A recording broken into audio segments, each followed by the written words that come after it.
और वो शेरों और शेरनियों तो चल रही है बोर्ड 2023 की तैयारी। तो भाई ये हमारा पहला श्योर शॉट सक्सेस का वीडियो आपके लिए अपलोड होने जा रहा है। इस चैप्टर के अंदर हम बात करेंगे चैप्टर नंबर 14।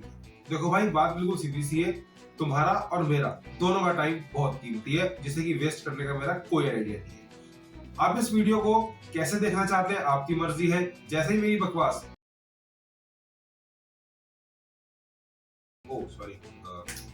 मेरी इंट्रो इस चैप्टर के रिगार्डिंग जैसे ही खत्म होगी, यहाँ पर आपको स्क्रीन पे एक 10 सेकंड की फोटो दिखाई जाएगी जिसके अंदर इस वीडियो के बारे में सारी जो है डिटेल दी जाएगी कि कौन सा टॉपिक कौन से टाइम पे आएगा। तो अपनी रिक्वायरमेंट के हिसाब से बिना टाइम वेस्ट किए आप वो पूरे टॉपिक्स को देख सकते हैं। ठीक है, वीडियो को स्किप करके देखो, कैसे मर्जी देखो, आपकी मर्जी। तो भाई पीएन जंक्शन और डायोड क्या ये दो अलग चीजें होती है ना? आया मजा? तो भाई इस चैप्टर के अंदर आपको ऐसी बातों के बारे में भी बताया जाएगा जो मिथ्स आपके दिमाग में भरे हुए इस चैप्टर को लेके वो भी क्लियर कराए जाएंगे कि क्या पीएन जंक्शन और डायोड एक ही चीज होती है या कुछ अलग है। तो भाई इस वीडियो को अपने हिसाब से देखो, तुमने पूरे साल पढ़ाई करी है नहीं करी है, तुम्हें आता है नहीं आता, बस इसे एंड तक देख लो, पूरा चैप्टर क्रिस्टल क्लियर हो जाएगा। स्टार्ट करते हैं इसकी श्योर शॉट सक्सेस की तैयारी। जल्दी से इसके सिलेबस पर नजर डाल लेते हैं। बहुत ही छोटा चैप्टर है, 5 पॉइंट्स के अंदर पूरा चैप्टर कवर हो जाता है। सबसे पहले हम बात करेंगे एनर्जी बैंड्स के बारे में, लेकिन किन के एनर्जी बैंड्स के बारे में? 3 चीजों के एनर्जी बैंड्स के बारे में आपको पता होना चाहिए, कंडक्टर, सेमीकंडक्टर्स और इंसुलेटर्स। उसके बाद बात कर लेते हैं इंट्रिंसिक एंड एक्सट्रिंसिक सेमीकंडक्टर्स, और उसमें भी P type and N type के बारे में हम बात करेंगे। यहाँ पर इंट्रिंसिक अलग होता है, एक्सट्रिंसिक अलग होता है। एक्सट्रिंसिक की आगे 2 टाइप्स होते हैं, पी टाइप और एन टाइप, उसके बारे में बात करेंगे। Next is your PN junction. अब आप यहाँ पर ये चीज देखिए कि भाई पीएन जंक्शन आपको 3rd पॉइंट में मेंशन किया गया है, उसके बाद अलग से बताया गया है सेमीकंडक्टर डायोड। यानी कि कुछ तो डिफरेंस होगा पीएन जंक्शन और सेमीकंडक्टर डायोड में, वरना ये इसके साथ ही लिख देते आगे यहाँ पर। तो दोनों में क्या फर्क होता है इस पर भी ध्यान देंगे।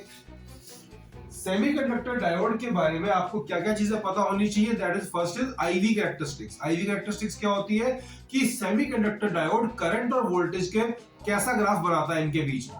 ठीक है, क्या रिलेशन है दोनों के बीच में, करंट कैसे चेंज करेगा, वोल्टेज कैसे चेंज करेगी, और किन कंडीशंस में पता होना चाहिए forward bias and reverse bias के बारे में। Last is application of junction diode, diode as a rectifier. Diode as a rectifier एकमात्र एप्लीकेशन आपके सिलेबस में इसकी बची है, जो कि हम इसके अंदर अच्छे से करेंगे, और यही सबसे इंपॉर्टेंट है। 3 नंबर का क्वेश्चन यहीं से आएगा। ठीक है, अब रेक्टिफायर आपको भी पता है कि भाई 2 टाइप के होते हैं, full wave and half wave. तो ये पूरा चैप्टर है, 7 नंबर इसकी वेटेज है, यानी कि 10%। तो बहुत ही इजी और बहुत ही इंपॉर्टेंट चैप्टर है। तो चलिए इसके श्योर शॉट सक्सेस की तैयारी करते हैं, इसके 7 नंबर नहीं छोड़ेंगे।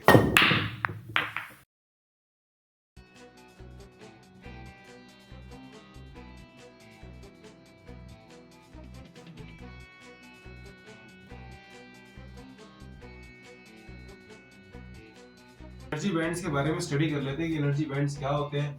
सबसे पहली बात, जैसे कि यहाँ पर वर्ड आ रहा है बैंड, तो भाई बैंड क्या होता है? Band is a group of things. ठीक है, band is a group of musicians, you can say in case of music. ठीक है, फ्रीक्वेंसी बैंड के केस में band is a group of frequencies. तो ऑब्वियस सी बात है, जब हम एनर्जी बैंड्स के बारे में यहाँ पर बात कर रहे हैं तो हमारा मतलब क्या है?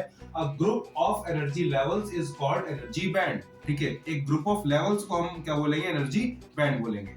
अब कितने तरह के बैंड होते हैं, उनके बारे में क्या क्या चीजें इंपॉर्टेंट है? Conduction band, valence band.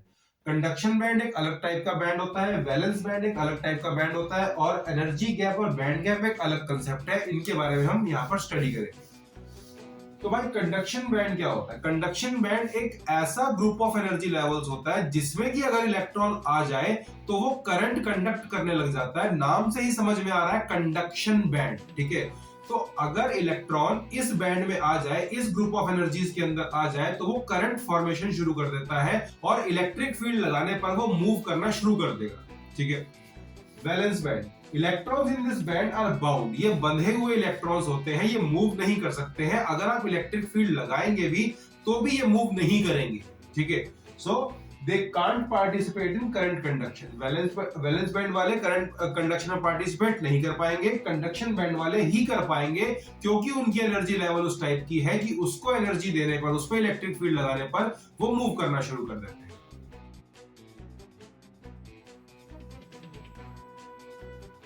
तो एनर्जी गैप, ये भाई इस चैप्टर का भगवान है। एनर्जी गैप पे एक क्वेश्चन आना ही आना है पक्का आपको। एनर्जी गैप के और बहुत सारे नाम है, forbidden energy gap, band gap भी बोलते हैं इसको।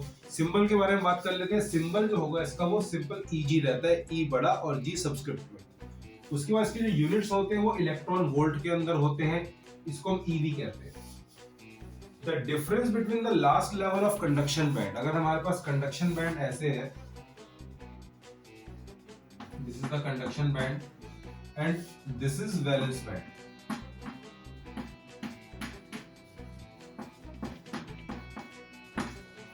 तो भाई कंडक्शन बैंड और वैलेंस बैंड, कंडक्शन बैंड का जो लास्ट लेवल था और जो वैलेंस बैंड का हाईएस्ट लेवल है, इसके बीच में जो गैप होगा ना, इस गैप को बोलते हैं band gap. This is called as E g, this is called as E g, इसको बोलेंगे ईजी। आई होप कि ये सबको समझ में आ गया होगा।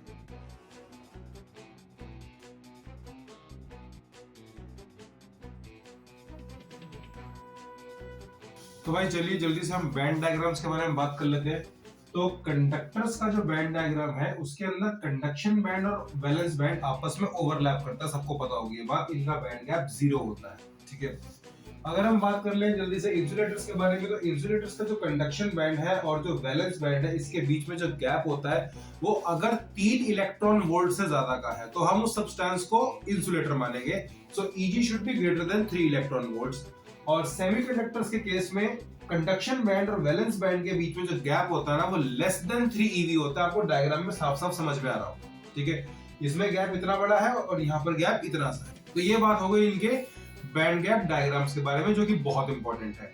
यहीं पर हम डिस्कस कर लेते हैं band gap diagrams of P type and N type semiconductors, क्योंकि चैप्टर आप लोग पढ़ चुके होंगे, आपको पता है पी टाइप एन टाइप नाम की चीज होती है। तो फॉर्मेलिटीज में जाने की जरूरत नहीं है, फटाफट से यहाँ पर पी टाइप और एन टाइप का बैंड डायग्राम भी डिस्कस कर लेते हैं।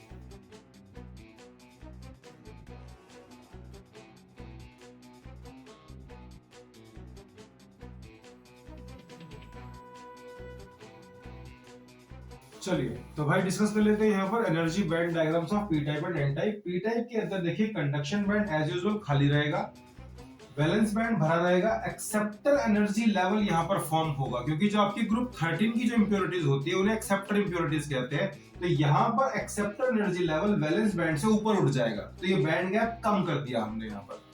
सिमिलरली एन टाइप के अंदर जो ग्रुप 15 की जो आपकी इंप्योरिटीज होती है उनको बोलते हैं डोनर इंप्योरिटीज, तो वो इलेक्ट्रॉन डोनेट करती है। तो एन टाइप के अंदर डोनर एनर्जी लेवल बनेगा, यानी कंडक्शन बैंड नीचे आ जाएगा।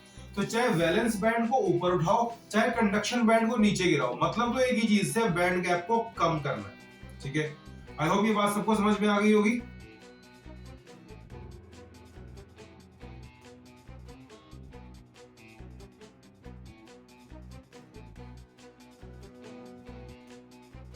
तो भाई बहुत सारे बच्चों को कंफ्यूजन होती है difference between band gap and potential barrier. Mostly बच्चों को लगता है तो एक ही बात है। बैंड गैप और पोटेंशियल बैरियर दो अलग अलग चीजें होती है। बैंड गैप हमेशा इंडिविजुअल सेमीकंडक्टर का होता है, जैसे कि सिलिकॉन के केस में ये आपका Eg should be less than 1.12 eV, और दोनों के यूनिट्स में भी फर्क है। बैंड गैप का यूनिट्स eV होता है और पोटेंशियल बैरियर का जो यूनिट है वो वोल्ट होता है, ठीक है। दोनों में डिफरेंस है। बैंड गैप में हम जंक्शन की बात नहीं करते हैं, ये एक इंडिविजुअल सेमीकंडक्टर का है, इसमें कोई दो सेमीकंडक्टर्स को मिक्स नहीं किया गया, ज्वाइन नहीं किया गया। एक सिंगल सेमीकंडक्टर के लिए सिलिकॉन के लिए इतना होता है, जर्मेनियम के लिए इतना होता है।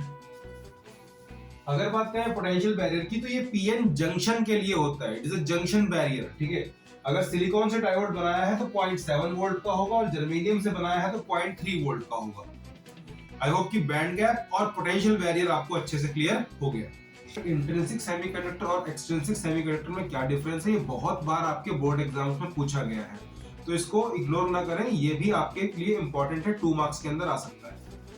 So they are pure semiconductors, impurity level is less than 1 part per million, यानी कि जिसमें impurity level 1 मिलियन एटम्स के पीछे एक impurity से भी कम का लेवल है उसे बोलते हैं इंट्रिंसिक। यहाँ पर तो हम जानबूझ के डोप शोप मार रहे हैं, ठीक है। वो गाना है ना हनी सिंह का, ना बिना डोप शोप मारिया करो, तो उसमें कविवर हनी सिंह डोपिंग के बारे में ही बता रहे थे, सेमीकंडक्टर्स के बारे में ज्ञान दे रहे थे आपको। So they are made by doping group 14 elements with either group 13 or group 15 elements. They have low electrical conductivity, basically अगर सही कहूं तो they are as good as insulators, इसमें ज्यादा कंडक्टिविटी होती ही नहीं है, ठीक है। लेकिन एक्सट्रिंसिक सेमीकंडक्टर्स में they have higher electrical conductivity. Doping करी ही किस लिए थी? डोपिंग के दो ही काम होते हैं, बैंड गैप को रिड्यूस करना, डिप्लीशन विड्थ को कम करना, ठीक है। इंट्रिंसिक सेमीकंडक्टर में they have no permitted energy level between CB and VB. आप ऐसे मत लिख के आना, पूरा लिख के आना, between conduction band and valence band. तो भाई जब हमने पी टाइप और एन टाइप के बैंड गैप डिस्कस किए थे इससे पहले, तो मैंने बीच में एक एनर्जी लेवल बनाया था। पी टाइप के केस में एक्सेप्टर एनर्जी लेवल और एन टाइप के केस में donor energy level. So there is a permitted energy level between CB and VB. तो इस बात का आप ध्यान रखेंगे कि भाई जो आपके एक्सट्रिंसिक सेमीकंडक्टर्स हैं उनके कंडक्शन बैंड और वैलेंस बैंड के बीच में भी एक लेवल होता है, इसमें एज सच कोई लेवल ऐसा नहीं होता।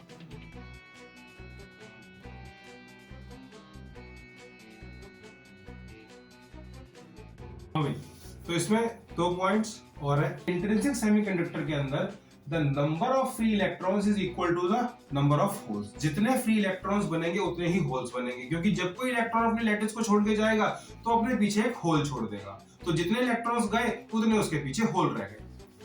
लेकिन यहां पर ऐसा नहीं होता, यहां पर या तो number of holes is very much greater than number of electrons and number of electrons is very much greater than number of holes. तो दोनों में से कोई एक कंडीशन होगी, या तो NH is much greater than Ne या फिर Ne is much greater than NH। Next, conductivity depends on temperature. जो कंडक्टिविटी होती है इंट्रिंसिक सेमीकंडक्टर्स की, वो प्योरली टेम्परेचर के हवाले है।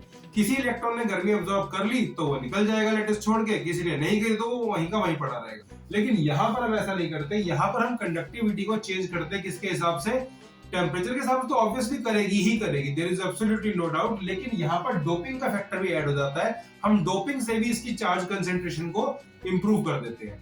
तो ये डिफरेंस था इंट्रिंसिक सेमीकंडक्टर और एक्सट्रिंसिक सेमीकंडक्टर के बारे में। तो अगला जो था आपका जो important comparison, that is between P type semiconductor and N type semiconductors, ठीक है। पेपर में अगर इसके ऊपर क्वेश्चन आता है तो भाई आपने सिंपल 4 पॉइंट्स लिखने। कभी भी कंपैरिजन वर्ड, डिफरेंशिएट वर्ड ऐसा कुछ दिख जाए तो हमेशा टेबल की फॉर्म में लिखे, पैराग्राफ मत बना दे। So they are made by doping group 14 elements with group 13 elements. सबसे सिंपल, सबसे इंपॉर्टेंट पॉइंट। इधर अगर बात करें हम यहाँ पर, they are made by doping group 14 elements with group 15 elements, ठीक है। दोनों में फर्क है, ये बनते हैं ग्रुप 13 प्लस ग्रुप 14 से, और ये बनते हैं ग्रुप 14 प्लस ग्रुप 15 से। आई होप कि आपको ये डिफरेंस समझ में आ रहा होगा। The impurity atoms provide holes. यहाँ पर जो इम्प्योरिटी एटम्स होते हैं ना, वो होल्स देते हैं सेमीकंडक्टर को, यानी कि वो होल्स की कंसंट्रेशन को बढ़ाते हैं, और इनको बोला जाता है एक्सेप्टर इम्प्योरिटीज, क्योंकि होल्स के अंदर इलेक्ट्रॉन आगे गिरेगा ना, इलेक्ट्रॉन को एक्सेप्ट करेंगे होल्स, तो they are called as acceptor impurities. लेकिन यहां पर तो फ्री इलेक्ट्रॉन्स दिए जा रहे हैं, तो इसे कहा जाता है डोनर इम्प्योरिटीज, ठीक है। They are called as acceptor impurities, they are called as donor impurities. Next is the acceptor energy level is just above the valence band. ये बात हमने अभी जब डायग्राम में डिस्कस करी थी, हमने एक्सेप्टर एनर्जी लेवल को वैलेंस बैंड के ऊपर बनाया था, लेकिन यहां पर the donor energy level is just below the conduction band. तो डायग्राम आपको याद होगा, जो कंडक्शन बैंड था उसके थोड़ा सा नीचे हमने डोनर एनर्जी लेवल बनाया था। Now NH is very much greater than number of holes, यानी कि NH is greater than number of electrons। तो जो नंबर ऑफ होल्स हैं वो नंबर ऑफ इलेक्ट्रॉन से बहुत ज्यादा होते हैं, ठीक है। और यहाँ पर जो नंबर ऑफ इलेक्ट्रॉन्स है वो नंबर ऑफ होल्स से बहुत ज्यादा होते हैं। आप ये भी लिख सकते हैं कि इसके अंदर majority charge carriers are holes and minority charge carriers are free electrons, क्योंकि होल्स ज्यादा हैं, फ्री इलेक्ट्रॉन्स कम हैं। और यहाँ पर आप ये लिख सकते हैं majority charge carriers are free electrons and minority charge carriers are holes। I hope कि आपको ये डिफरेंस समझ में अच्छे से आ गया होगा। पेपर में अगर आ जाए तो ऐसे टेबल की फॉर्म में इसको लिख के आना है।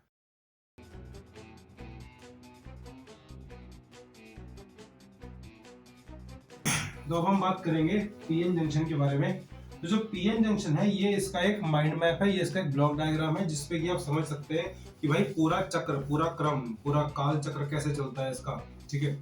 तो सबसे पहली बात, it can not be found by joining a P type and N type slab. ये सबसे बड़ी दिक्कत है लोगों में। ये कहते हैं भाई एक पी टाइप स्लैब लो, एक एन टाइप स्लैब लो, दोनों को ज्वाइन कर दो, ऐसे आपस में पीएन जंक्शन बन गया। अच्छा, हिंदुस्तान चल रही है, कुछ भी है, कहीं से कुछ भी डाल दोगे, नहीं, ऐसा नहीं होता। तो भाई ऐसे नहीं बन सकता। पीएन जंक्शन बनाने के लिए आप पी टाइप और एन टाइप स्लैब को लेके आपस में जोड़ नहीं सकते, ऐसा कभी पॉसिबल नहीं हो सकता, क्योंकि माइक्रोस्कोपिक लेवल पे दोनों के अंदर कुछ ना कुछ गैप्स रहेंगे, कॉन्टिन्यूटी ऑफ जंक्शन मेंटेन नहीं हो पाएगी, तो ऐसा नहीं कर सकते।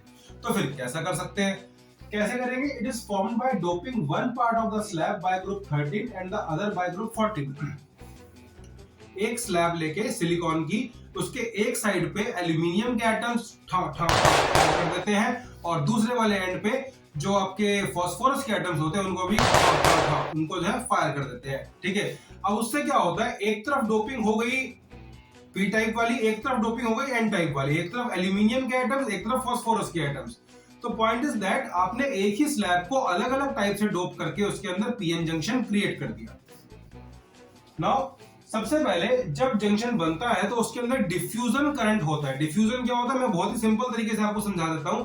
एक बैलून के अंदर हवा भरो और उसको ऐसे पकड़ के छोड़ दो, बैलून फर्र से ऐसे ऊपर निकलेगा ना, हवा बाहर निकल जाएगी और बैलून ऊपर जाएगा, क्योंकि अंदर हवा की कंसंट्रेशन ज्यादा थी, बाहर कम थी, तो हाई कंसंट्रेशन से लो कंसंट्रेशन पे हवा चली गई। इसी तरीके से पी टाइप पे होल्स की कंसंट्रेशन ज्यादा है और एन टाइप पे इलेक्ट्रॉन्स की कंसंट्रेशन ज्यादा है, तो दोनों ऐसे करके आपस में इधर उधर मूव करना शुरू कर देंगे, क्योंकि हाई कंसंट्रेशन से मूवमेंट लो कंसंट्रेशन की तरफ जाएगी, तो इससे करंट बनना शुरू हो जाएगा, जिसे बोलते हैं डिफ्यूजन करंट। अब थोड़ी देर में डिफ्यूजन करंट स्टॉप हो जाएगा, अंदर से एक डिप्लीशन लेयर निकल आएगी। ठीक है, उसके बारे में अभी अलग से अच्छे से बताऊंगा डिप्लीशन लेयर के बारे में। डिप्लीशन लेयर अंदर से एक जो है लेयर निकल आएगी, इसको डिप्लीशन कहते क्यों है? Because it is depleted of mobile charge carriers. इसके अंदर मोबाइल चार्ज कैरियर्स नहीं होते हैं, इसलिए हम इसको डिप्लीशन लेयर कहते हैं। इसको स्पेस चार्ज रीजन भी कहा जाता है।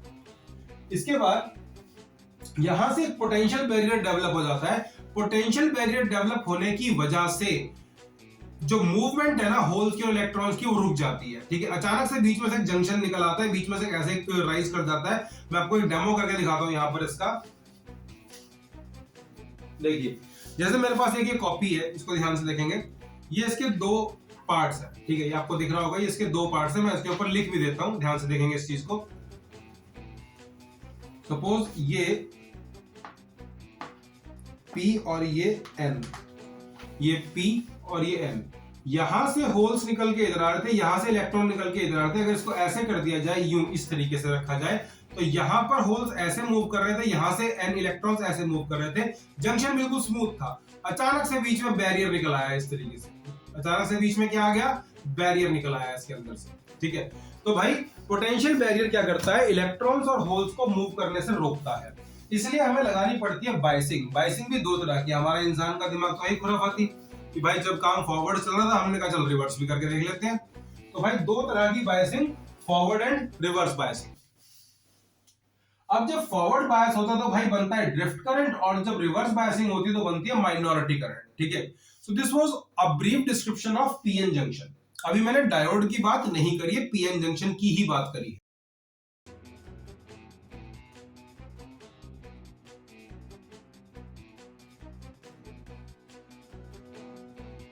पीएन जंक्शन के डायग्राम्स और डिप्लीशन लेयर के बारे में ध्यान से पढ़ लेते हैं। जो पीएन जंक्शन होता है वो इस तरीके से बनता है, एक तरफ हमने होल्स डिफ्यूज कर दिए, होल्स जो है डोप कर दिए, और एक तरफ हमने फ्री इलेक्ट्रॉन्स को डोप कर दिया। ठीक है, अरे फ्री इलेक्ट्रॉन, ठीक है, बहुत बढ़िया, सही लिखा मैं। तो भाई यहाँ पर कोई एक आध इलेक्ट्रॉन भी डोप हो जाता है गलती से। ठीक है, क्या पता डोपिंग करने वाले ने खुद ही डोपिंग कर रखी हो थोड़ी बहुत, है ना। तो ऐसा हो सकता है कि भाई यहाँ पर जो है ना माइनॉरिटी के थोड़े बहुत इलेक्ट्रॉन्स इधर आ गए हों, माइनॉरिटी बहुत कम आएंगे, क्योंकि फिजिक्स जो है परफेक्शन को अलाउ नहीं करती। फिजिक्स में कोई भी चीज आइडियल नहीं होती, प्रैक्टिकल होती है। ठीक है, तो परफेक्शन के पीछे भागना भी छोड़ दो। नाउ माइनॉरिटी सॉरी, यहाँ पर जो एन टाइप जो है, इसके अंदर इलेक्ट्रॉन्स जो है ना ये ज्यादा कंसेंट्रेशन के अंदर होंगे, और माइनॉरिटी के नाम पे यहाँ पर होगा होल। Got it? तो भाई यहां से डिफ्यूजन करंट बनना शुरू हो जाएगा, होल्स इधर जाना शुरू कर देंगे, इलेक्ट्रॉन्स इधर जाना शुरू कर देंगे। अब जब ऐसा हो जाएगा तो यहां से अंदर से ना एक लेयर निकल के आएगी, जिसमें कि इमोबाइल आयंस होंगे। अब ये इमोबाइल आयंस कौन से होते हैं? देखो, immobile negative ions P side पे निकल आएंगे। ऑब्वियस सी बात है, किसी से पॉजिटिव चार्ज ले लोगे तो पीछे नेगेटिव चार्ज ही बचेगा ना, और अगर किसी से नेगेटिव चार्ज ले लोगे तो पीछे पॉजिटिव चार्ज ही बचेगा। तो यहां पर इमोबाइल नेगेटिव आयंस, यहां पर इमोबाइल पॉजिटिव आयंस। इस पूरी लेयर को बोलते हैं डिप्लीशन लेयर, और इसका एक नाम और भी होता है स्पेस चार्ज रीजन। इसको हम स्पेस चार्ज रीजन के नाम से भी जानते हैं। तो भाई अब यहां पर बन जाता है पोटेंशियल बैरियर, जो नेगेटिव आयंस है वो नेगेटिव पोटेंशियल पोज करते हैं और जो पॉजिटिव आयंस है वो पॉजिटिव पोटेंशियल पोज करते हैं। इसकी वजह से एक इनविजिबल सेल सा बन जाता है जो कि मूवमेंट को रोक रहा है। ठीक है, कोई मूवमेंट इस केस में पॉसिबल नहीं हो पाती। अब इसी के लिए हम क्या करते हैं, बायसिंग लगाते हैं। बायसिंग क्या होती है कि भाई अलग से हम इसको वोल्टेज देते हैं। इसके बारे में अभी थोड़ी देर में मैं आपको एक्सप्लेन करने वाला हूं कि फॉरवर्ड बायस और रिवर्स बायस क्या होता है।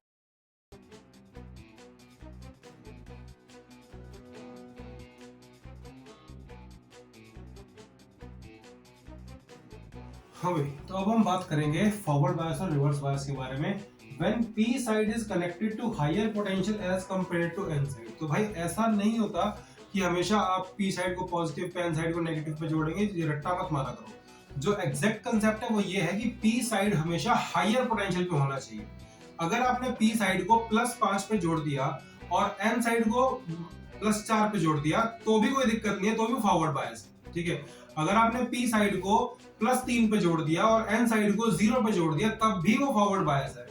तो right concept is when P side is connected to higher potential as compared to the N side, then it is called as forward bias.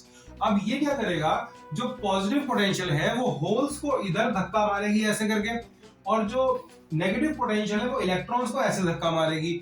P वाली साइड होल्स को repel करेगी, N वाली side electrons को repel करेगी। तो फिर से movement जो है ना वो स्टार्ट हो जाएगी। जो मूवमेंट पहले रुक गई थी वो फिर से इस तरीके से स्टार्ट हो जाएगी। ठीक है, मूवमेंट विल स्टार्ट अगेन, तो करंट फ्लो करना शुरू कर जाएगा। यहां पर ड्रिफ्ट करंट बनेगा। रिवर्स बायस, तो भाई रिवर्स बायस बिल्कुल उल्टा कर देंगे इसका। यहां पर क्या होगा, when P side is connected to lower potential as compared to the N side, उल्टा कर देंगे हम यहां पर। तो यहां पर ये उल्टा ड्रैग करना शुरू कर देगा। जो डिप्लीशन लेयर इस वाले में मैंने शो ही नहीं करी, बिल्कुल खत्म ही हो गई थी, इस वाले में तो और बढ़ जाएगी ऐसे करके, क्योंकि ये जो नेगेटिव पोटेंशियल है वो होल्स को अपनी तरफ पुल कर लेगी और जो पॉजिटिव पोटेंशियल है वो इलेक्ट्रॉन्स को अपनी तरफ पुल कर लेगी। बजाय कि उन्हें क्रॉस ओवर कराने के वो उनको फार अपार्ट स्ट्रेच कर देगी। तो जो आपकी डिप्लीशन लेयर है वो और ज्यादा बढ़ जाएगी। ठीक है, ये पॉइंट यहाँ पे सारे बच्चे नोट करेंगे। फॉरवर्ड बायस के अंदर डिप्लीशन लेयर डिक्रीज कर जाती है, खत्म हो जाती है, और रिवर्स बायस के अंदर डिप्लीशन लेयर जो है ना वो और ज्यादा इंक्रीज कर जाती है। तो ये फॉरवर्ड बायस और ये रिवर्स बायस। और एक इंपॉर्टेंट चीज और, यहाँ पर इसके अंदर फ्लो करता है ड्रिफ्ट करंट, इसके अंदर फ्लो करता है माइनॉरिटी करंट, क्योंकि वो जो डोपिंग वाले ने जो डोप शॉप कर रखी थी उसकी वजह से जो यहाँ पर जो कोई एक आधा इलेक्ट्रॉन होगा उसको तो ये नेगेटिव बैटरी इधर भेज देगी, और यहाँ पर जो एक आधा होल होगा उसको ये पॉजिटिव बैटरी इधर भेज देगी। तो एक बहुत ही मामूली सा करंट, माइनॉरिटी करंट जिसे कहते हैं, वो फ्लो करेगा यहाँ पर। आई होप कि सारे बच्चों को अच्छे से समझ में आ गया होगा।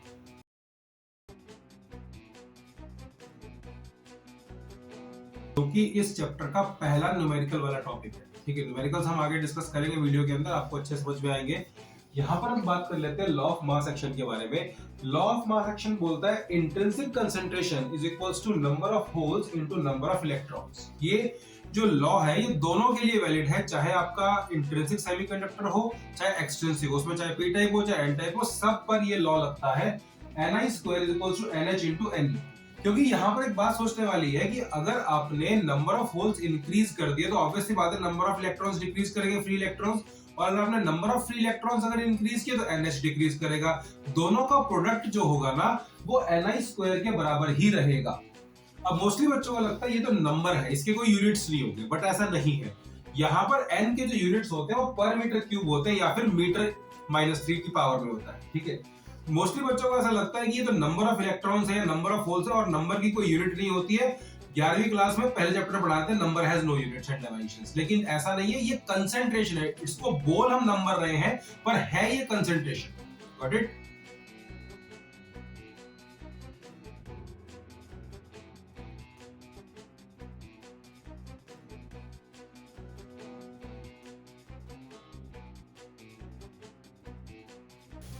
हाँ जी, तो अब हम डिस्कस कर लेते हैं आईवी कैरेक्टरिस्टिक्स ऑफ डायोड।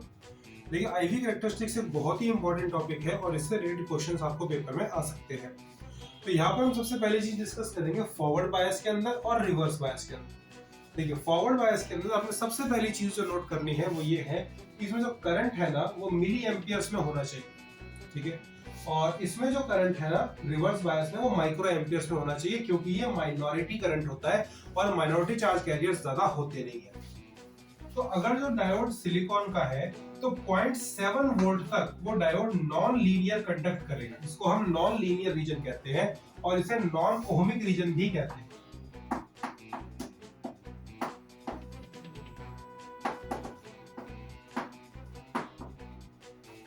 इसके बाद 0.7 वोल्ट जिसको कि हम कट इन वोल्टेज कहते हैं VC, इसके बाद ये डायोड ये जो ग्राफ है स्ट्रेट लाइन से ऊपर जाना शुरू कर देगा, यानी कि प्रॉपर कंडक्टर की तरह बिहेव करना शुरू कर देगा। इसलिए इसको बोला जाता है लीनियर रीजन। इसका एक नाम और भी होता है ओहमिक रीजन।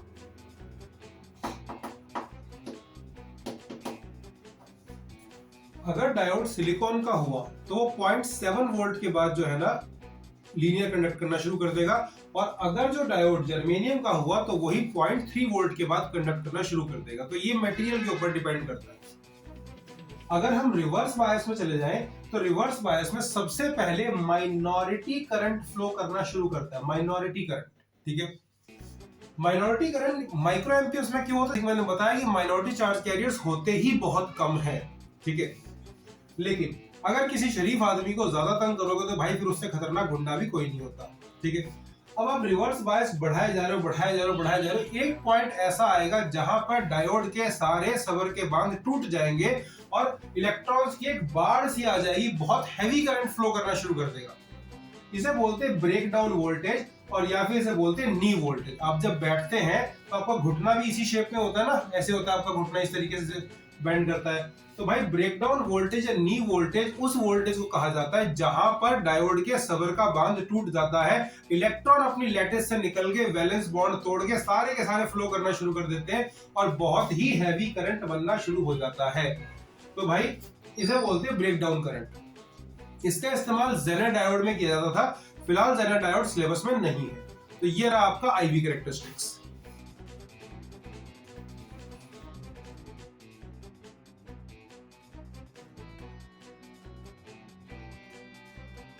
तो हम डिस्कस करते हैं रेक्टिफायर्स के बारे में। बेसिकली रेक्टिफायर जो है ना वो पावर सप्लाई का एक हिस्सा होते हैं। रेक्टिफायर्स एक पावर सप्लाई का पार्ट है, कोई पूरी कंप्लीट पावर सप्लाई नहीं है। सबसे पहले इनपुट दी जाती है इस तरीके से, फिर एक स्टेप डाउन ट्रांसफार्मर लगाया जाता है। स्टेप डाउन ट्रांसफार्मर इसका वोल्टेज तो कम करता ही करता है, फेज को भी उल्टा कर देता है। तो जो यहाँ पे नेगेटिव था वो पॉजिटिव हो गया, जो पॉजिटिव था वो नेगेटिव हो गया। फिर काम आता है रेक्टिफायर। रेक्टिफायर क्या करता है? रेक्टिफायर इसके नेगेटिव हाफ को भी पॉजिटिव हाफ में कन्वर्ट कर देता है। तो ये आपकी रेक्टिफाइड आउटपुट है, ठीक है। ये डीसी नहीं है। मोस्टली बच्चे बोल देते हैं कि भाई रेक्टिफायर जो है ना वो डीसी प्रोड्यूस कर देता है। नहीं, ऐसा नहीं होता। रेक्टिफायर जो है ना वो पल्सेटिंग डीसी देता है। This is called pulsating DC. अब इसके बाद फिल्टर क्या करता है? इस पल्सेटिंग डीसी में से ऊपर का एनवेलप उठा लेता है, जो कि नियरली एक फ्लैट लाइन होती है। इस फ्लैट लाइन को हम स्टेडी डीसी बोलते हैं, और इसको हम आगे लोड को फीड कर देते हैं। लोड आपका कुछ भी हो सकता है, आपका लैपटॉप, आपका फोन, आपका टीवी, एसी, फ्रिज, कुछ भी हो सकता है। ये पावर सप्लाई का डायग्राम है। सबसे पहले हैवी एसी वोल्टेज, ये इसको लो एसी वोल्टेज में कन्वर्ट करता है, ये इसे पल्सेटिंग डीसी में कन्वर्ट करता है, और ये इसको स्टेडी डीसी में कन्वर्ट करता है। फिलहाल हमारे सिलेबस में जो टॉपिक है दैट इज रेक्टिफायर। बाकियों के बारे में हम नहीं पढ़ेंगे। स्टेप डाउन ट्रांसफार्मर आप पढ़ चुके हैं, और फिल्टर्स हमारे सर्किट हमारे सिलेबस में है नहीं। तो हम क्या पढ़ेंगे? सिर्फ रेक्टिफायर यहाँ पर।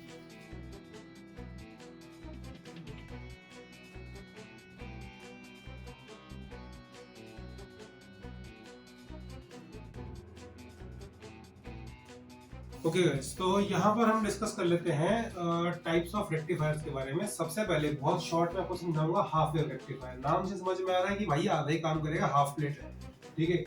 ये अगर आपकी कंप्लीट साइकिल थी तो ये सिर्फ इसमें से पॉजिटिव हाफ को ही रेक्टिफाई करेगा, नेगेटिव हाफ ये इसको यूज नहीं कर पाएगा। सिर्फ आपको पॉजिटिव हाफ में ही आउटपुट मिलेगी यहाँ पर। तो भाई जैसे कि आप यहाँ पे देख रहे हैं, this is step down transformer. इस डायग्राम की हर एक चीज नोट करने वाली है। जैसे कि आप यहाँ पे देख रहे हैं कि यहाँ पर नंबर ऑफ टर्न्स ज्यादा है, यहाँ पर नंबर ऑफ टर्न्स कम है, तो it is a step down transformer. इसके बाद ये यहाँ पर हमने डायोड लगा दिया और यहाँ पर हमने लोड रेजिस्टेंस लगा दिया। अब जब आप इनपुट का पॉजिटिव हाफ आएगा तो ये डायोड फॉरवर्ड बायस हो जाएगा। जब यहाँ पर इसे पॉजिटिव मिलेगा और यहाँ नेगेटिव मिलेगा तो ये डायोड फॉरवर्ड बायस हो जाएगा, जिसकी वजह से यहाँ से करंट फ्लो करना शुरू कर देगा और आपको एक आउटपुट यहाँ मिल जाएगी। दोबारा बता रहा हूँ, जैसे पॉजिटिव हाफ आएगा ये डायोड फॉरवर्ड बायस हो जाएगा और यहाँ से करंट फ्लो करना शुरू कर देगा और आपको यहाँ पर एक आउटपुट मिलनी शुरू हो जाएगी। लेकिन जैसे ही नेगेटिव हाफ आएगा, जैसे ही यहाँ पर नेगेटिव हाफ आएगा तो यहाँ पर क्या होगा, ये डायोड रिवर्स बायस हो जाएगा और रिवर्स बायस में सिर्फ माइनॉरिटी करंट फ्लो करता है जो कि नेग्लिजिबल होता है, यानी कि हमें कोई सिग्निफिकेंट आउटपुट यहाँ पर नहीं मिलने वाला। Got this? तो ये आपका हाफ वेव रेक्टिफायर था।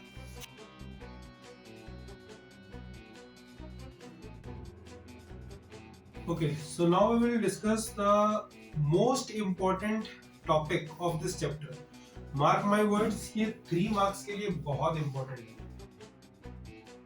3 मार्क्स के लिए this is very important. Full wave rectifier, ध्यान से सुनेंगे। ये एक सेंटर टेप्ड ट्रांसफॉर्मर है। सेंटर टेप ट्रांसफॉर्मर में सेकेंडरी वाइंडिंग के सेंटर से टैपिंग करी गई है। Tapping is like this is tap. तो इससे इसको ऐसे टैप किया गया है और 2 डायोड्स इसके अंदर हमने यूज किए, D1 और D2, ठीक है। और बीच में हमने लोड रेजिस्टेंस लगा दी है। यहां पर ये सेम ऐसा ही आपके पास, this is your step down transformer. इसकी ये वेवफॉर्म भी बहुत इंपॉर्टेंट है। बोर्ड्स में आई थिंक 6 to 7 टाइम्स ये रिपीट हो चुका है, ठीक है। और आपके पेपर में भी आने के पूरे चांसेस हैं इसके। ये जो आपकी इनपुट है, जब पॉजिटिव हाफ आएगा तो पॉजिटिव हाफ में जो आपका D1 डायोड है ये फॉरवर्ड बायस हो जाएगा और जो आपका D2 डायोड है ये रिवर्स बायस हो जाएगा। ध्यान से सुनेंगे, जब पॉजिटिव हाफ आएगा तो D1 फॉरवर्ड बायस हो जाएगा और D2 रिवर्स बायस हो जाएगा। तो इसलिए जब भी आपके पास पॉजिटिव हाफ होगा, उस पॉजिटिव हाफ के अंदर आपका D1 डायोड फायर करेगा और आपको D1 डायोड से आउटपुट मिल जाएगी। यहां से करंट ऐसे होते होते ऐसे होते हुए यहां से इस RL में से पास कर जाएगा। जब नेगेटिव हाफ आएगा, जब नेगेटिव हाफ आएगा इनपुट का, तो भाई उस केस में D2 फायर करेगा। हाफ वेव रेक्टिफायर में प्रॉब्लम ही ये आ रही थी कि भाई वो एक ही हाफ में कंडक्ट कर रहा था। यहां हमने 2 डायोड यूज करके नेगेटिव हाफ में भी से कंडक्ट करवा दिया। तो भाई जब पॉजिटिव हाफ तो D1 आउटपुट देगा, जब नेगेटिव हाफ तो फिर D2 आउटपुट देगा। यानी कि चाहे पॉजिटिव हो चाहे नेगेटिव हो, आपको तो आउटपुट मिलती ही रहेगी। तो यानी कि कंप्लीट वेव को इसने रेक्टिफाई यहाँ पर कर दिया। ओके, तो अब हम एक बहुत ही इंपॉर्टेंट रिलेशन के बारे में बात करेंगे जिसके ऊपर की MCQ आने के बहुत स्ट्रॉन्ग चांसेस हैं। That is your relation between output frequency and input frequency. देखिए, हाफ वेव रेक्टिफायर में जो आउटपुट फ्रीक्वेंसी होती है वो इनपुट फ्रीक्वेंसी के बराबर ही होती है। यानी कि अगर आप करें इनपुट में आपने 50 हर्ट्ज लगाई है तो आउटपुट में भी 50 हर्ट्ज ही मिलेगी। फुल वेव रेक्टिफायर के केस में जो आउटपुट फ्रीक्वेंसी है वो इनपुट फ्रीक्वेंसी का डबल हो जाती है। अगर आपने इनपुट में 50 हर्ट्ज लगाई है फुल वेव रेक्टिफायर के केस में, तो आउटपुट में आपको 100 हर्ट्ज मिलेगी। बिकॉज जितनी देर में इनपुट की 1 साइकिल आएगी उतनी देर में आउटपुट की 2 साइकिल आ चुकी होंगी फुल वेव रेक्टिफायर के केस में। आई होप आपको रिलेशन अच्छे से समझ में आ गया होगा। तो चलिए पहला क्वेश्चन यहाँ पर शुरू करते हैं। ये क्वेश्चन आपका लिया गया NCERT एग्जाम्पलर से, ठीक है। तो मैं let me mention the source of this question. तो क्वेश्चन ये कहता है, can potential barrier across the PN junction be measured by simply connecting a voltmeter across the junction. तो क्या हम PN जंक्शन का जो पोटेंशियल बैरियर है क्या हम उसे मेजर कर सकते हैं सिंपल एक वोल्टमीटर को लगा के।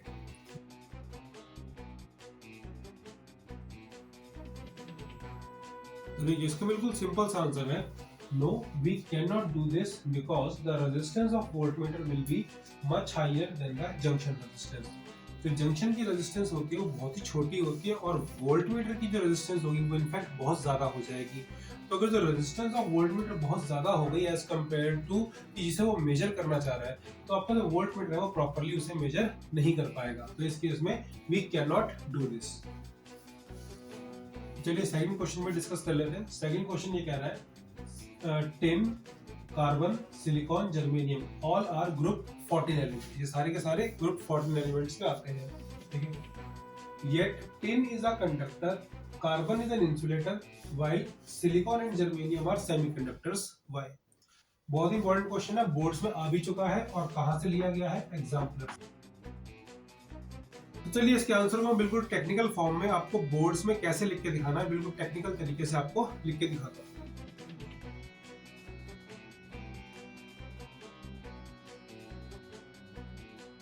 ओके, इसका बिल्कुल एक टेक्निकल आंसर, बिल्कुल टू द पॉइंट आंसर जो है वो ये बनता है, आपको इनके बैंड गैप्स पता होने चाहिए। अगर नहीं भी पता तो भी कोई दिक्कत वाली बात नहीं, एक तरीका बताऊंगा तब भी आप इसका आंसर सही लिख के आएंगे।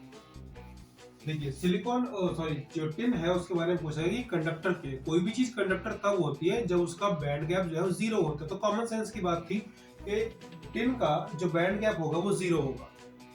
अब ऑब्वियस सी बात है कि कार्बन जो है वो इंसुलेटर है, और इंसुलेटर वो होता है जिसका बैंड गैप 3 ईवी से ज्यादा का होता है। तो ऑब्वियस सी बात है इसका बैंड गैप 3 ईवी से ज्यादा का होना चाहिए।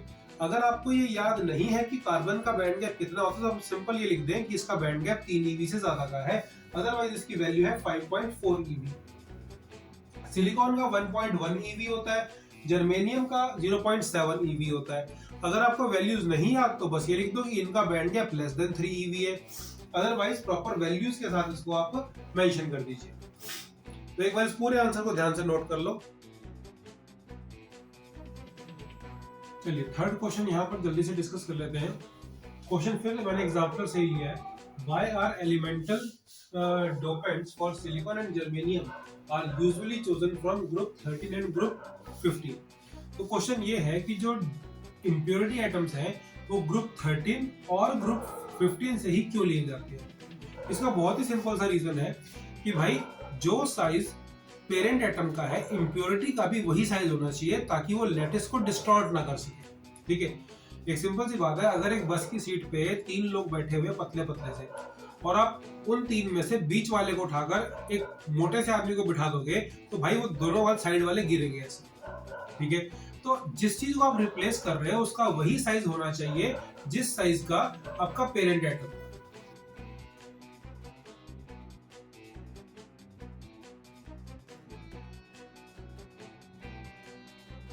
तो देखिए इसका सिंपल सा आंसर क्या था, This is done so that size of dopant should match with the size of parent atom so that shape of the lattice does not get distorted। कि जिस एटम को आप बीच में डाल रहे हो उसकी वजह से लैटिस की शेप खराब नहीं होनी चाहिए। तो भाई जैसा कि आप वीडियो में कुत्तों के भौंकने की आवाज सुन रहे होंगे, रात के बज रहे हैं यहाँ पर 1 और रिकॉर्डिंग चल रही है इस वीडियो की। अभी खैर पूरा यूट्यूब वाला जो स्टूडियो है वो सेटअप नहीं है, धीरे धीरे वो भी हो जाएगा, पर बात नहीं, थोड़ा सा बियर करो डॉग्स को। ठीक है, okay, so next question is also from exemplar. Question बहुत ही इंपॉर्टेंट है। If each diode in the figure has a forward bias resistance of 25 ohm and infinite resistance in reverse bias, what will be the value of I1, I2 and I3 and I4 also. तो भाई ये question को आप screen को pause करके note कर लो अच्छे से, ठीक है, क्योंकि मुझे इस पूरी स्टेटमेंट को रब करना पड़ेगा ताकि मैं इसको पूरा बोर्ड पे सॉल्व कर सकूं। आप इसको स्क्रीन को पॉज करके ध्यान से इसको नोट कर लो सारे बच्चे।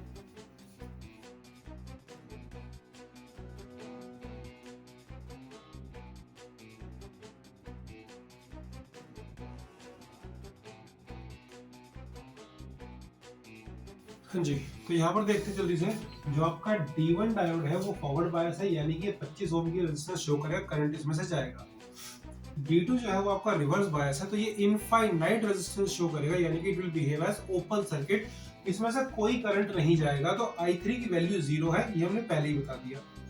और यहाँ से फॉरवर्ड बायस है, फिर से जो आपका D3 है वो 25 ओम की रेजिस्टेंस शो करेगा। तो कुल मिला के हमारे पास एक ऐसा इक्विवेलेंट सर्किट यहाँ पर आ जाएगा, ये वाला। ठीक है, अब हमें इसकी इक्विवेलेंट रेजिस्टेंस निकालनी है और इसकी वैल्यूज कैलकुलेट करनी है। तो देखिए इस वाले सर्किट से ये वाला सर्किट कैसे आया, 25 और 125 150, 25 और 125 अगेन 150, बीच वाली ब्रांच तो काम ही नहीं कर रही थी, इसको ऐसे छोड़ दिया, और ये 25 यहाँ पर कॉपी कर दिया, ये 5 वोल्ट यहाँ पर कॉपी कर दिया। चलिए पहले इस क्वेश्चन को यहाँ तक समझ लेते हैं कि भाई ये हमारे पास आ गया था 150, ये 150 और ये 25। अब जो 150 और 150 था ये पैरेलल में था, पैरेलल में होने की वजह से इसका जो इक्विवेलेंट होगा ना वो इसका हाफ हो जाएगा। तो 150 और 150 का हाफ 75 हो जाएगा यहाँ पर, और ये 25 को हमने यहाँ पर एज इट कॉपी कर दिया। अब जो I1 की वैल्यू यहाँ से निकलेगी, ठीक है, 5 वोल्ट आपका यहाँ पे लगा हुआ है, 75 और 25 अब सीरीज के अंदर है, तो सीरीज के अंदर इसको डायरेक्टली ऐड कर देंगे। तो I1 की वैल्यू आ जाएगी 5 divide by 75 plus 25 which is equal to 100। तो I1 is equal to 0.05 ampere. जो आपका I1 है वो 0.05 एम्पियर हो जाएगा।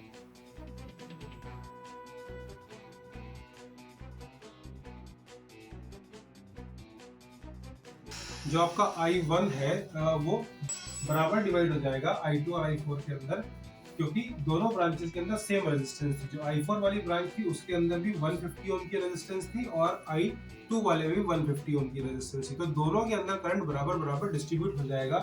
देयरफॉर I2 और I4 की वैल्यू आएगी 0.025 ampere. So finally we get the answer कि हमारे पास चारों करंट्स आ चुके हैं, I1, I2, I3 और I4। I1 इतना हो गया, I2 इसका हाफ, I3 0 क्योंकि वो तो ओपन सर्किट था, रिवर्स बायस में था डायोड, और I4 जो है वो 0.025 एम्पियर हो गया। तो ये इसका फाइनल आंसर हमारे पास। हाँ भाई, तो नेक्स्ट क्वेश्चन डिस्कस करते हैं। This is also very important question, boards में आ चुका है। कितनी बार आ चुका है ये नहीं पता, फिलहाल एक मुझे नंबर दिखा तो मैंने यहाँ पर लिख दिया कि CBSE दिल्ली 2011 का क्वेश्चन है। What happens to the width of depletion layer of a PN junction when it is forward biased and when it is reverse biased? अगर किसी PN जंक्शन को फॉरवर्ड बायस करेंगे तो उसकी डिप्लीशन लेयर पे क्या असर पड़ेगा, और अगर रिवर्स बायस करेंगे तो क्या असर पड़ेगा।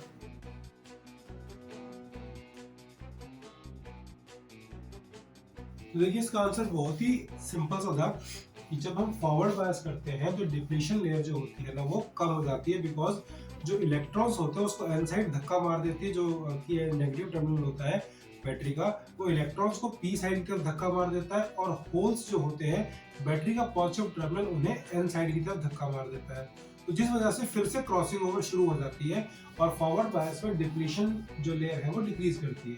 रिवर्स बायस में बिल्कुल इसका उल्टा हो जाता है, क्योंकि उसके अंदर क्या होता है, जो पॉजिटिव टर्मिनल है बैटरी का वो इलेक्ट्रॉन्स को और पीछे खींच लेता है, और जो नेगेटिव टर्मिनल है बैटरी का वो होल्स को और पीछे खींच लेता है। तो डिप्लीशन विड्थ जो है वो बढ़ जाती है। ठीक है, तो स्क्रीन को पॉज करके इसका आंसर आप ठीक से नोट कर लीजिए।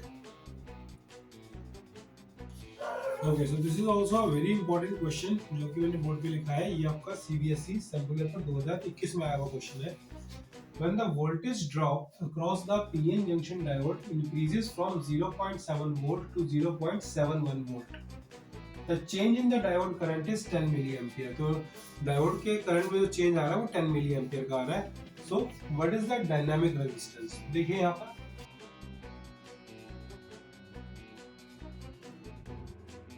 डायनामिक रेजिस्टेंस की जो इसका जो फॉर्मूला होता है that is change in voltage divide bye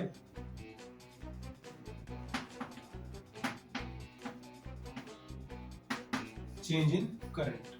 तो जैसा कि क्वेश्चन में बताया गया है कि चेंज कहां से कहां हुआ है, 0.7 से 0.71, और करंट में चेंज कितना है 10 milli ampere. 10 into 10 raise to power -3 और यहाँ पर ओम आ जाएगा, दैट इज इक्वल टू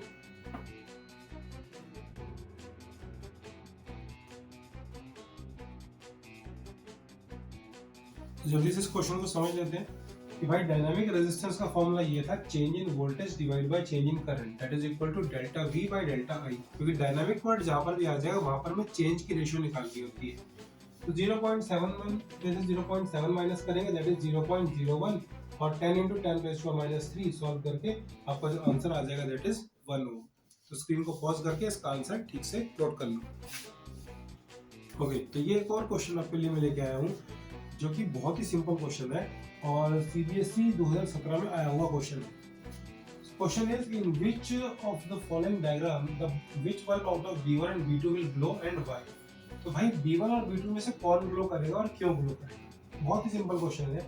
जो D1 है उसका जो P साइड है वो पॉजिटिव से जुड़ा हुआ है, तो ये फॉरवर्ड बायस है, यानी कि यहाँ से करंट फ्लो करेगा B1 के अंदर। लेकिन जो D2 है इसका नेगेटिव, इसका जो N साइड है वो पॉजिटिव टर्मिनल से जुड़ा हुआ है, तो ये जो है रिवर्स बायस हो जाएगा। दैट मीन्स जो B1 है उसमें से करंट पास करेगा और जो B2 है उसमें से करंट पास नहीं करेगा।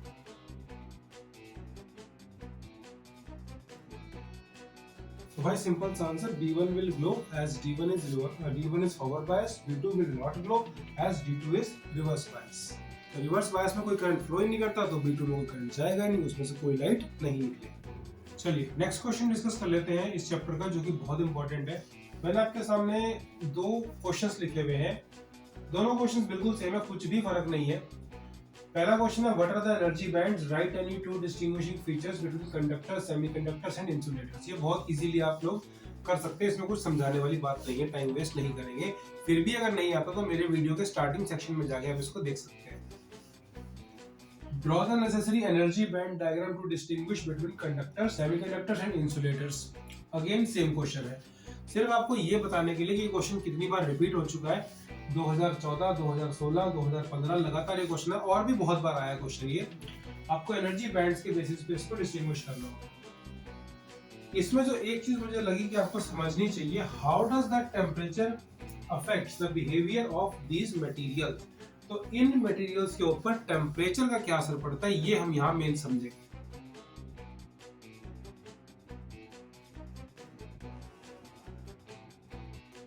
देखिए जो इफेक्ट है टेम्परेचर का तीनों मटेरियल्स के ऊपर, उसको ध्यान से स्टडी कर लेते हैं।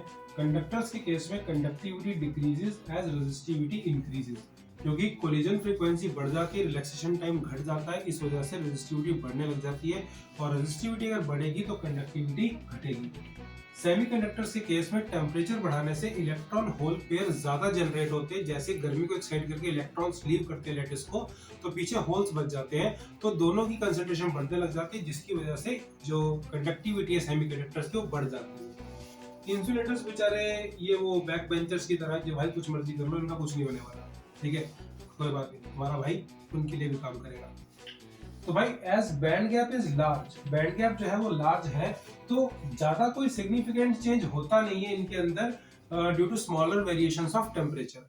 तो अगर हल्की फुल्की टेम्परेचर में वेरिएशन है तो इन पे कोई असर नहीं पड़ता, क्योंकि इनका बैंड गैप बहुत लार्ज है। Okay, so let's see one more question. Describe briefly with the help of diagram the role of two important processes involved in the formation of PN junction.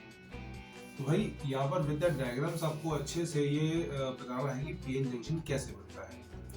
और ये क्वेश्चन भी कितनी बार आ चुका है, CBSE all India 2012, Bhubaneswar 2015, CBSE formal 2011, central 2016, यानी कि बहुत इंपॉर्टेंट क्वेश्चन है और पेपर में इसके आने के चांसेस हमेशा बने रहते हैं।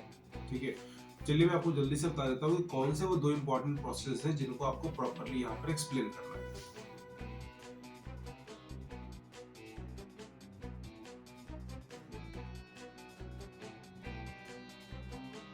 तो भाई ये वो चार प्रोसेस है जो कि मेन इसके अंदर कंट्रीब्यूट करते हैं पीएन जंक्शन के डेवलप होने में। सबसे पहले डिफ्यूजन करंट, जो कि कंसंट्रेशन डिफरेंस की वजह से होता है। डायग्राम्स के लिए आप वीडियो को जो है रिवाइंड करके देख सकते हैं, स्टार्टिंग के सेक्शन में मैंने इसके डायग्राम्स प्रॉपर्ली एक्सप्लेन किए हैं कि डिफ्यूजन करंट के लिए कौन सा डायग्राम है, डिप्लीशन लेयर जब निकलती है अंदर से तो उसके लिए कौन सा डायग्राम है, फॉर्मेशन ऑफ पोटेंशियल बैरियर, कि जब पोटेंशियल बैरियर बनता है तो उसके लिए वर्चुअल कैसे हम उसको बैटरी की तरह मानते हैं कि जो आपके नेगेटिव मोबाइल आयंस है वहां से नेगेटिव पोटेंशियल, जो पॉजिटिव मोबाइल आयंस है वहां से positive potential. Then drift current, तो ड्रिफ्ट करंट कैसे बनता है, उसके कैसे बाइसिंग करी जाती है, ये सब मैंने स्टार्टिंग के डायग्राम्स में एक्सप्लेन किया है, तो आप वहां से इसको देख सकते हैं। लेकिन इस क्वेश्चन के आंसर में इनमें से आपको स्टेप्स लिखने हैं, फर्स्ट, सेकंड, थर्ड, फोर्थ। तो जनरली अगर आप डिफ्यूजन करंट लिख रहे हैं तो साथ में ड्रिफ्ट करंट को एक्सप्लेन करें, अगर डिफ्यूजन करंट आप जो है लिखना चाह रहे हैं तो इसके साथ इसको एक्सप्लेन करें, या फिर formation of depletion layer and formation of potential barrier को एक्सप्लेन करें। तो इस तरीके से आपने ये वाला क्वेश्चन अटेम्प्ट करना है। Okay students, this is the most important topic and most important question of this chapter, this whole unit. Just look at the number of years this question has come, 2011, 2012, 2015, 16, 20. So ये question आपके paper में आना almost तय है, ये तो आएगा ही आएगा। And the topic is full wave rectifier, ठीक है। State the principle of working of PN junction diode as a rectifier. Explain with the help of circuit diagram the use of PN junction diode as a full wave rectifier. Draw and sketch input and output waveform. यानी कि पूरा complete आपसे पूछा गया है full wave rectifier के बारे में, ठीक है। तो ये क्वेश्चन जो है ना बहुत ही इंपॉर्टेंट है, इसके अंदर आपको क्या क्या लिखना है, कैसे कैसे लिखना है, मैं आपको जल्दी से एक बार समझा देता हूँ।